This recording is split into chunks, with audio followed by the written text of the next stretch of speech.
అందరికీ నమస్కారం. నా పేరు కోనపరెడ్డి లక్ష్మీకిరణ్. మనందరికీ తెలిసిన విషయాలే కొన్ని చెప్తాను.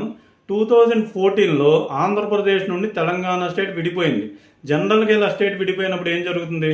ఎగ్జాంపుల్కి తమిళనాడు నుండి ఆంధ్రప్రదేశ్ విడిపోయినప్పుడు తమిళనాడు రాజధాని చెన్నై తమిళనాడుకే ఉండిపోయింది. విడిపోయిన ఆంధ్రప్రదేశ్ 2-3 రాజధానులు అనుకున్న ఫైనల్గా హైదరాబాద్ని రాజధానిగా అభివృద్ధి చేసుకుందాం. కానీ ఆంధ్రప్రదేశ్ తెలంగాణ విడిపోయినప్పుడు అలా రెగ్యులర్గా జరిగినట్టు జరగల.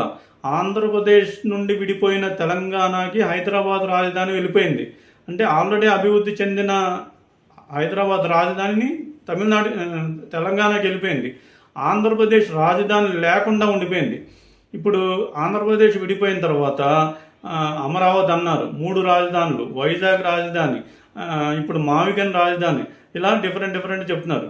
ఇప్పుడు ఓవరాల్గా ఇప్పుడు ఈ వైజాగ్ రాజధాని అయినా, 3 రాజధానులు అయినా, మావిగన్ అయినా, అమరావతి అయినా, వీటిలో ఏ రాజధాని వల్ల మనకు మంచి జరుగుతుంది, ఏ రాజధాని వల్ల మనకు మంచి జరగదు, దేనివల్ల మనకు లాభం, ఇవన్నీ పక్కన పెట్టేస్తే ఓవరాల్గా ఒక విషయం గురించి మాట్లాడుకుందాం.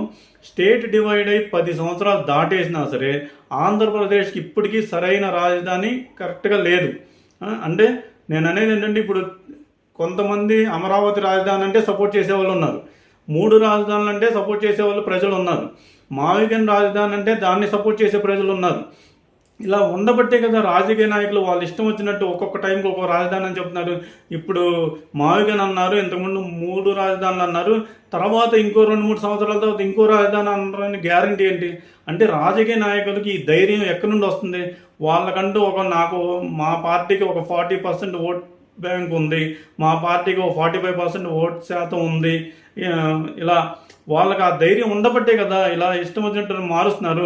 రాజధాని స్టేట్ విడిపోయిన 10 సంవత్సరాలు కూడా ఒక రాజధానిని ఫిక్స్డ్గా మనం రాష్ట్ర ప్రజలందరూ ఉండలేకపోతున్నారంటే దానికి కారణం ఎవరు? ఇప్పుడు ఇంకో విషయం చెప్తా. ట్యాక్స్ గురించి మనందరికీ తెలిసిన విషయమే, అయినా సరే మళ్ళీ ఒకసారి గుర్తు చేస్తా. మనం ట్యాక్స్ ఎన్ని రకాలుగా పే చేస్తున్నాం ఒక్క నిమిషం ఆలోచించండి మీరు. ఇప్పుడు మనం ఏదైనా వస్తువులు కొన్నా, అమ్మినా దాని మీద ట్యాక్స్ పే చేస్తాం. ఏదైనా ఇల్లు కొన్నా, స్థలం కొన్నా దాని మీద రిజిస్ట్రేషన్ ఛార్జెస్ అని, ఇలా ప్రాపర్టీ ట్యాక్స్ అని పే చేస్తాం. అలాగే ఉద్యోగం చేస్తే ప్రొఫెషనల్ ట్యాక్స్, 12 లక్షలు దాటితే ఇంకో ట్యాక్స్, వెహికల్ ఉంటే రోడ్ ట్యాక్స్, ఇలా ఎన్ని రకాలుగా ట్యాక్స్ పే చేస్తున్నాం ఒకసారి ఆలోచించండి మీరు. అంటే మనం పే చేసే ట్యాక్స్ డబ్బుల్ని రాజకీయ నాయకులు వాళ్ళ జీతంగా తీసుకుంటూ, వాళ్ళు రాజకీయ నాయకులు మన స్టేట్ని అభివృద్ధి చేయాలన్నా ఏం చేయాలన్నా మనం పే చేసే ట్యాక్స్ డబ్బుల్ని బేస్ చేసుకుని చేస్తూ, అయినా సరే ఇంత ధైర్యంగా ప్రజలకి ఒక రాజధాని లేకుండా ఇష్టం వచ్చినట్టు ఒక్కొక్క టైంకి ఒక్కొక్క రాజధాని అని చెప్తున్నారంటే వాళ్ళకి ఆ ధైర్యం ఎక్కడి నుండి వస్తుంది?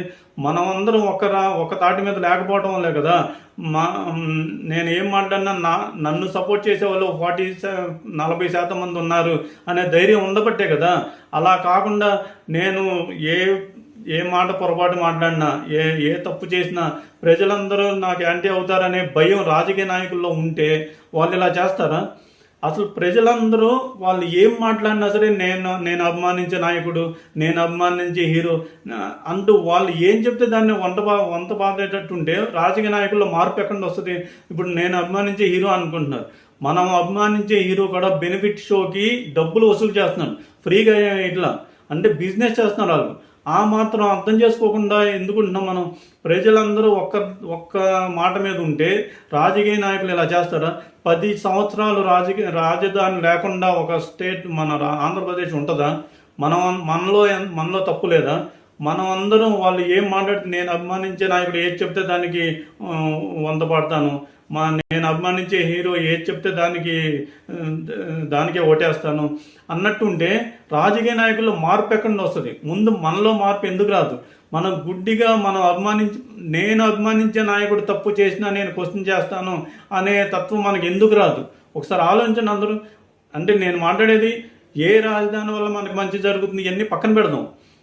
ఇది వైజాగ్ రాజధాని, 3 రాజధానులు, మావిగన్, ఇలా ఏ రాజధాని వల్ల మనకు మంచి జరుగుతుందో పక్కన పెడితే రాజకీయ నాయకులందరూ ఒక్క తాటి మీదకి వచ్చి ఈ రాజధానిని మనం అభివృద్ధి చేద్దాం. ఇప్పుడు ఎగ్జాంపుల్ చూడండి, చాలా మంది చెప్తారు తమిళనాడులో వాళ్ళు ఎన్ని కొట్టుకున్నా వాళ్ళ స్టేట్ వరకు వచ్చేటప్పటికి అందరూ ఒక్క మాట మీదకుంటారు అంటారు. ఎగ్జాంపుల్కి జల్లికట్టు సుప్రీంకోర్టు బ్యాన్ చేసినా సరే వాళ్ళందరూ రాజకీయ నాయకులు ఒక్క మాట మీదకి వచ్చి జల్లికట్టు మీద చట్టం తీసుకొచ్చారు. అలా స్టేట్ మీద మన రాష్ట్ర రాజధాని మీద రాజకీయ నాయకులందరూ ఒక మాట మీదకి రాకుండా ఉన్నారంటే ప్రజలందరూ మన తప్పు లేదా?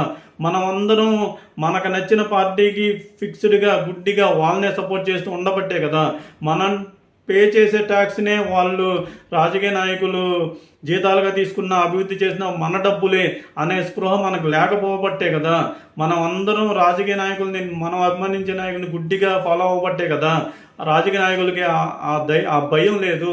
ఇప్పుడు ఒకసారి 3 రాజధానులు అన్నారు, అప్పుడే ఈ మావిగన్ అని ఎందుకు లేదు? వైసీపీ అధికారంలో ఉన్నప్పుడే ఈ మావిగన్ ఆలోచన అప్పుడు ఎందుకు లేదు?